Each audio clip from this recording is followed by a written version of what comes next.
Divine greetings, ones and zeros, zeros and ones, boys and girls that are now men and women, kings and queens, spiritual beings of this divine matrix, gods and goddesses. Welcome. My name is Clay. Today, I want to talk about this topic, and I'm using the YouTube inspiration tool to guide me onto using the proper terminologies for some of these rewiring that I'm doing. So today I want to talk about unraveling the dopamine deception, reclaiming true joy from false pleasure centers, and this is a neuroplasticity insight. And as it says, unraveling, let me look at it again, unraveling the dopamine deception. And what that means is it's talking about the pleasure centers in the brain, right? And as I'm rewiring my mind, I'm seeing that a lot of the things that I thought gave me joy before really have to be looked at differently. I have to look at them differently because I'm seeing that it's not true joy. And today I was on my daily walk and I was talking to my 3-year-old and my 4-year-old. And it came about as after smelling marijuana. And as I smelled marijuana, ganja, as I smelled it, it gave me a euphoric smell. Somebody was blazing, piping as we would say, smoking. And I smelled it and it gave me this nostalgic feeling. And the feeling was one of pleasure. And as I looked more into the feeling, I realized that this nostalgic feeling that it was giving me was not really pleasure, you know? It felt euphoric, it felt pleasureful, tying back to a memory, but then I realized that something wasn't so good with it. And as I checked into my inner child, I realized what it was. Because a lot of these rewiring processes has to go back from what I'm experiencing. And it has to be the same thing for everybody. From what I'm experiencing has to go back to your trauma. It has to go back to your initial trauma bonds that you made with whoever you made them with whatever you made them with here on this earth. And one of the things that I'm seeing that I had a trauma bond with is the, marijuana, ganja, and how it made me feel. So in checking in with my inner child, my inner children, with my inner peoples, you could say, because it's not just the children, you know, I'm 44 years old, so I have quite a bit of inner peoples to deal with, masculine and feminine of the male gender. So anyways, as I look back into what this dopamine hit was and what it was saying, I reminded of a time when I was with my ex-wife. And as I was with my ex-wife, we wanted to do some marijuana, some ganja cakes, right? So we bought the ganja, we bought the ingredients to make the cake, and we made the cake. When we made the cake, we ate the cake, but we didn't know that we didn't realize actually that it was something that has a timed effect. Like it's something like 45 minutes after, half an hour to 45 minutes after eating the cake, that it would be, you would actually feel the effects of it. As opposed to when you smoke it, at least when I smoke it, I have the effects immediately. And then the other thing is that when we put the amount in the cake, we didn't know how much we were supposed to put in the cake. We just winged it, so to speak. So when we did this experiment, we had work the next day. And we were up for about half an hour, 45 minutes, and we didn't feel anything. So anyways, we went to bed. When we went to bed, I woke up in the night and I was completely stoned. I was high. I was walking into the walls. I could hardly, no, I could walk. I went to get something to eat. I was so hungry. And this gave me this feeling of pleasure. That's the main gist of what I am saying. It gave me this nostalgic feeling of pleasure, this nostalgic feeling of euphoria. Even as I'm talking to you right now, as I'm rewiring my brain, it's like a pleasure feeling. I can feel the old me, the parasitic me going, yes, this is what we want. And I'm even smiling. I can see, the smiling, the joy that I'm getting from it. However, looking at this, I'm realizing when I check in with my 3 and 4 year old, this is the 3 and 4 year old that was abandoned, which is now present. This is not a good feeling in the present me, because I know that back then, in that state that I was in a less healed state, in a far less healed state, I was chasing that dopamine hit.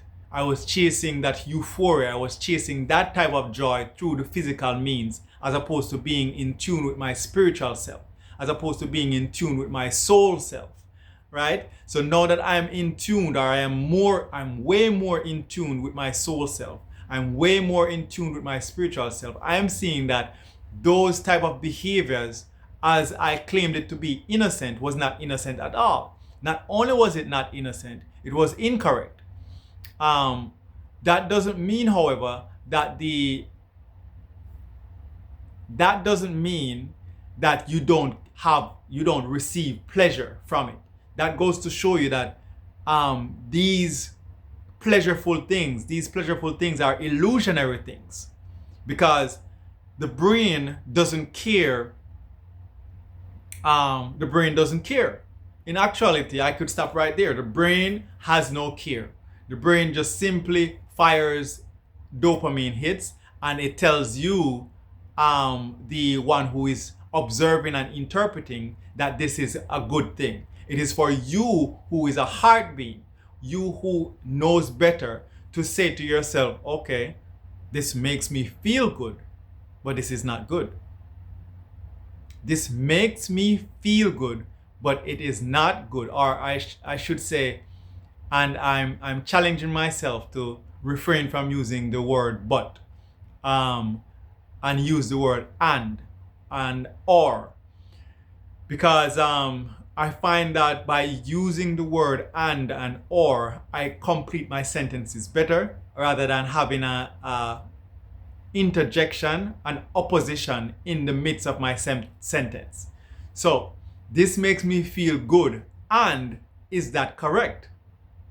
That is the question I'm asking myself. And when I check in with my 3 and 4 year old, and I'm saying my 3 and 4 year old because the 3 year old is the solar plexus, the 4 year old is the heart.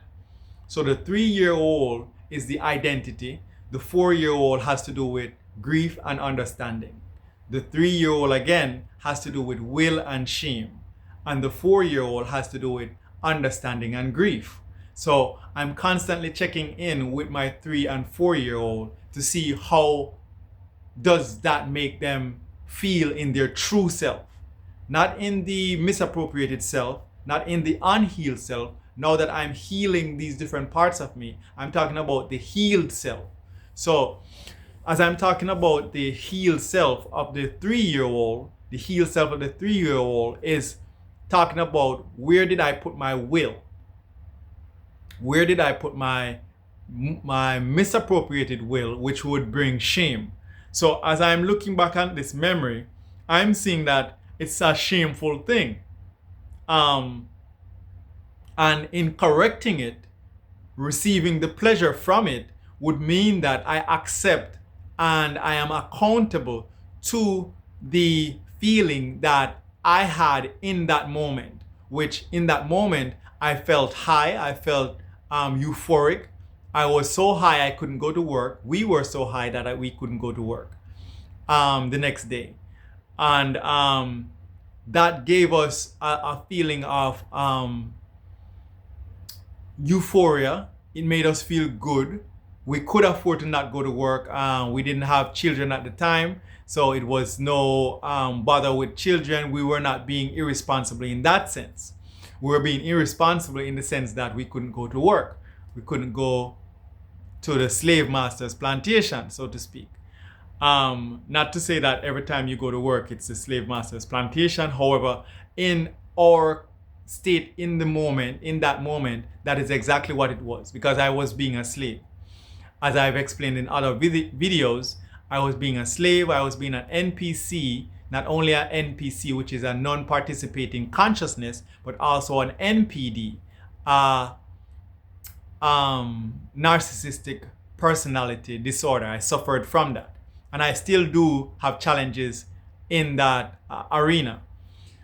So going forward to the neuroplasticity and the dopamine hit and freeing yourself from the dopamine hit. Now, what it means is that in my 3 and 4-year-old, the grief and shame that was there, I now have to transmute that, turn it from lead into gold. And what that means is that that is not something to take euphoria from, at least not in the way that I was taking it before, not in the nostalgic way to say that, oh man, we had so much fun back then. No, that was not fun. It appears to be fun. However, that was not fun. That was being insolent. In my heart, in my brain, it appears to be fun, but in my heart, it's insolence. In my heart, it's against my soul contract. It's against the contractual portion of me that says, I am love, I am light, I am truth, I am beauty, I am goodness, I am joy, I am happiness, I am health, wealth, and abundance. That type of fun goes against that true self, because that type of fun is based in the physical. It's not based in the truth of who I am. Here I am, I'm doing this video, and this for me is fun. I'm receiving a certain amount of joy in being vulnerable in front of the camera, in front of the world to see, trusting that the world that is seeing can relate to my vulnerability, and in relaying to my vulnerability, mirror that vulnerability in the comment section, in the like section, in the share if you dare section. Have a comment and either challenge me or share in what it is that I'm saying, if you can understand, overstand, and understand that these pleasure centers, these dopamine hits, has to be rewired to a true heart coherency. Before, I was not having a true heart coherency because it was not in alignment with my soul's purpose. That is what I am saying. This is how, when you venture into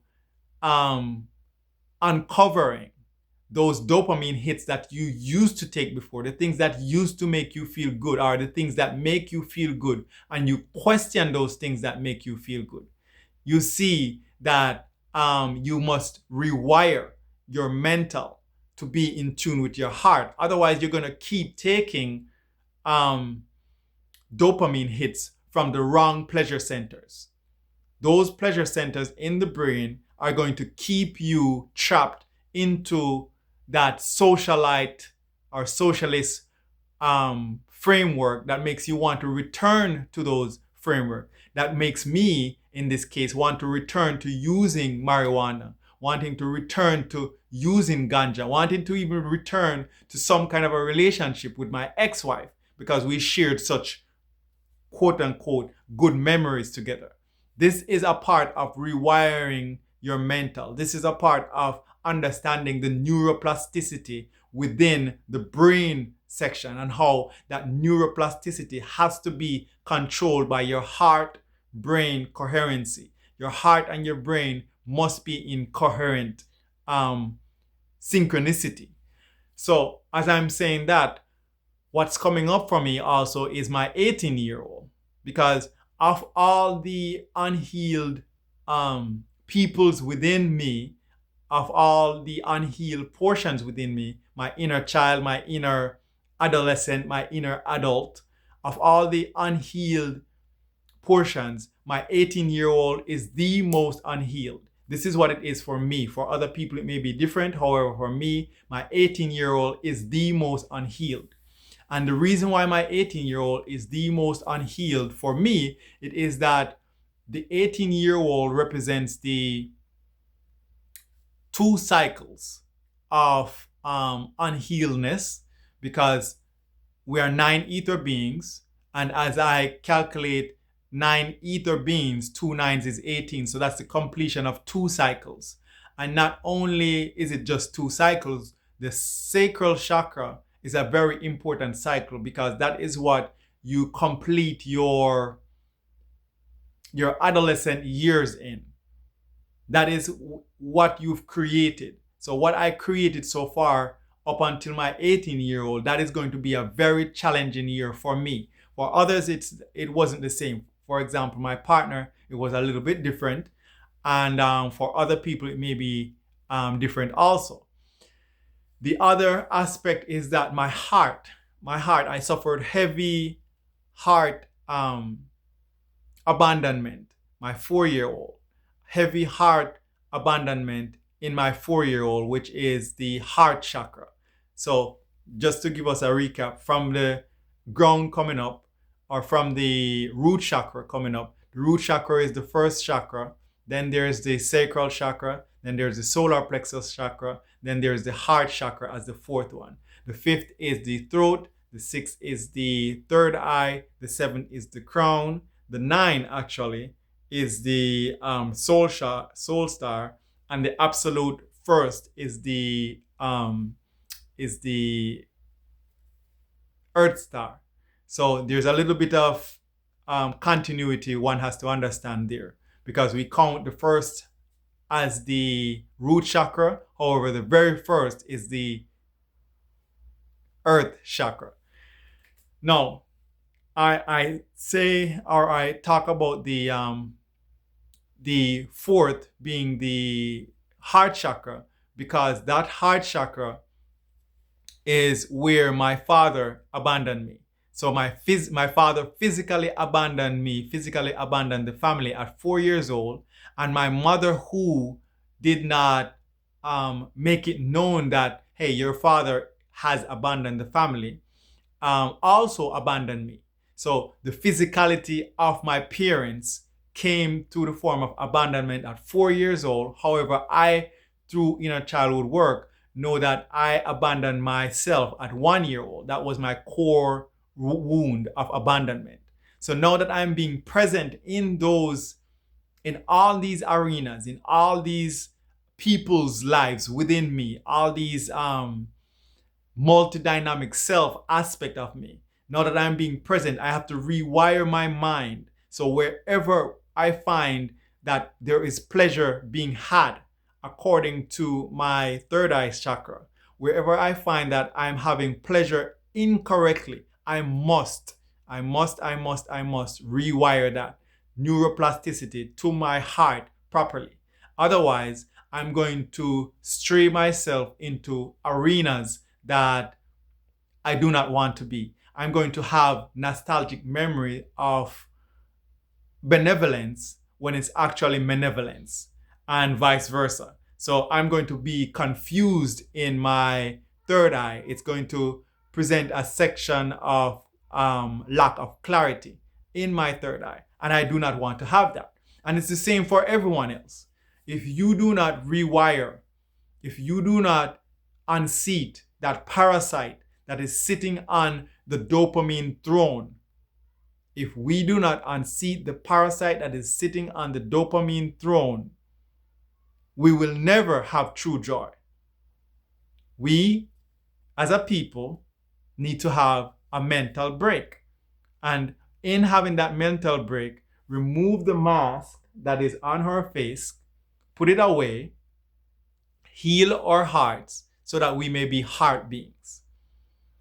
And this is my share on rewiring our minds, rewiring the dopamine hit, unveiling.